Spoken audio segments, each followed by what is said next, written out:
మనం ఇతరులను ఒక మాట అంటే వాళ్ళు బాధపడతారు అని తెలిసినప్పుడు అటువంటి మాటలు మాట్లాడకూడదు.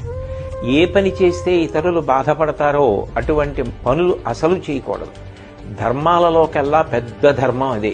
ఈ సంయమనం అన్నది పాటించాలి. 84 లక్షల జీవరాశులలో వాక్కు ఉన్నది మనుష్యుడికొక్కడే.